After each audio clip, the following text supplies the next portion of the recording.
Tech, welcome back to my drone learning videos. I thought I'd show you some of these drones together because there's quite a variety, and these are all made by DJI, which is the most respected drone maker. So as a starting drone, I would completely recommend the DJI Neo. Now this thing, it flies a lot better than you think, and it's got automated flying, so you can press and hold and it will follow you, it will circle you and things like that. And these are £169 on their own because you don't actually have to have a remote control, and you can fly it with your phone. The next one up from that is the Flip, I would say. There are some other budget models, but so this one here on its own is cool. I think it's about, if you buy it completely on its own, it's about 250, but I am guessing the whole caboodle with the remote control is 360. It's automated, but it's a larger drone, as you can see, bigger wings, and it has a better camera. The camera on this is as good as the one here, which is the DJI Mini 4 Pro.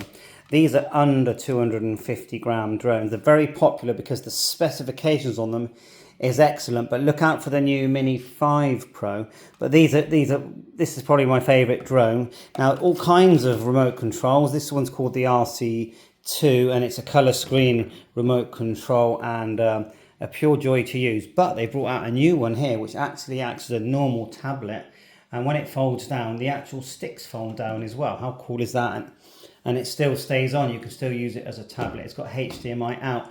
But all of these sort of remote controls can stream to YouTube. Your standard sort of remote looks a bit like this. Look, they're very good. Connects to your phone, iPhone, Android phone, perfect image. The app that flies all of these drones is the same app, and they update the firmware just using the app. And they don't just update the firmware; they also update flight information, because massive safety has been put into these. So you do need to get yourself a thing called an operator's ID to fly any of these drones.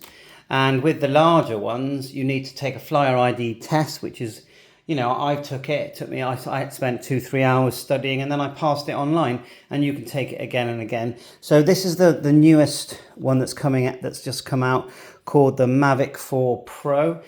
This thing, and the camera will do 360 degrees. The specifications, you know, when you read them, you just think, you know, photographer, but it's 100 megapixel CMOS, 6K, 60 frames per second.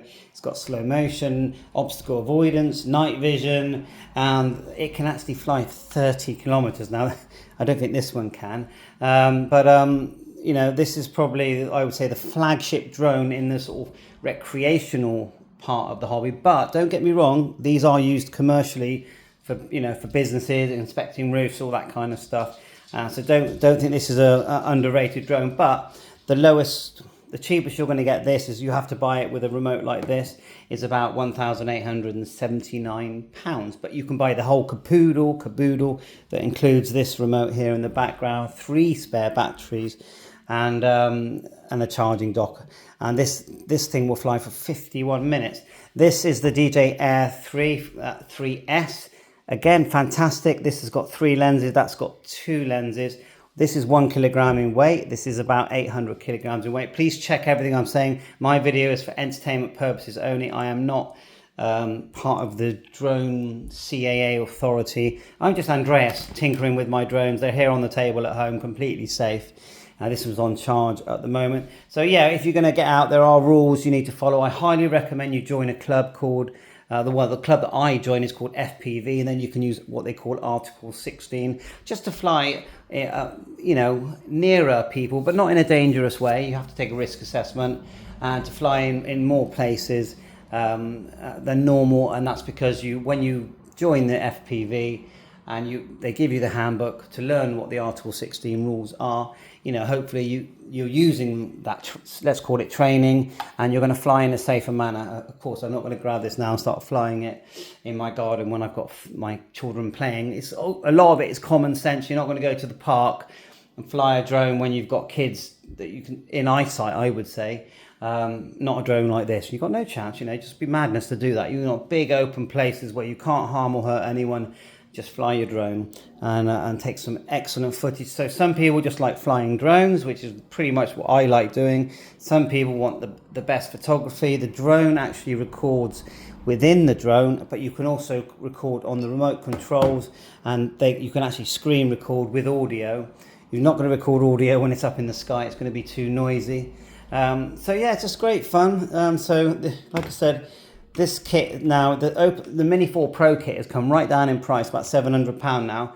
Includes a remote like this, because there's going to be a new one out soon, and that thing is amazing. You do have to put your label on. If you look on the side, you'll see my flyer ID, flyer operator's number, which you have to put on every single drone that you use, and so you can hide them under the battery. As long as someone, if they get your drone, they can see whose it is. The future is that your ID is going to be transmitted openly. Anyway, that's going to come around in June. It's not in January 2026. It's not guaranteed, but I feel like that's the way it's going to go. And any drone over 100 grams is going to need you to take that test that we talked about. But I think you'll feel better taking it anyway. So thanks for watching. It's really fascinating with all these drones. I mean, this one called the Flip, they've updated the firmware, and I've noticed that it actually flies really well. So it's gone from being... It's gone from being one of the drones that I don't like flying very much to being one of my favourite ones flying, because I can fly that one around with my children and I don't feel like it's going to harm anyone. It's got like these really good guards, and it does have a sort of infrared type sensor. They call it LiDAR at the front. The new DJI has LiDAR built in now, and nice LEDs that flash. So has the Air 3S. I think the new 5 Pro will have LiDAR as well. LiDAR, however way you want to pronounce it. So thanks for watching my channel, and this funky remote here, I mean, I'll just show you just quickly, because I'm a ham radio operator. If I go like so and tap Zello, I can start talking to my ham radio friends with a PTT app. That's great fun. And the other thing that this will do, I'll show you when that boots up, is, well, I'll do it now. If you turn this and it goes to horizontal or vertical mode, sorry, there's my ham radio app there. It will actually turn the lens as well. I'm pretty sure it does it on the 4 Pro. Do you know, I haven't even thought about the 3S. Probably. So thanks very much. You can see there's someone talking there now. I can tap the screen, or I can actually press the button on the remote, start chatting with my ham radio friends. So that's why I'm Ham Tech. So thanks for watching my YouTube channel. Always appreciated. Please hit the like, subscribe, catch you on air, catch you in the air. 7-3. Bye for now.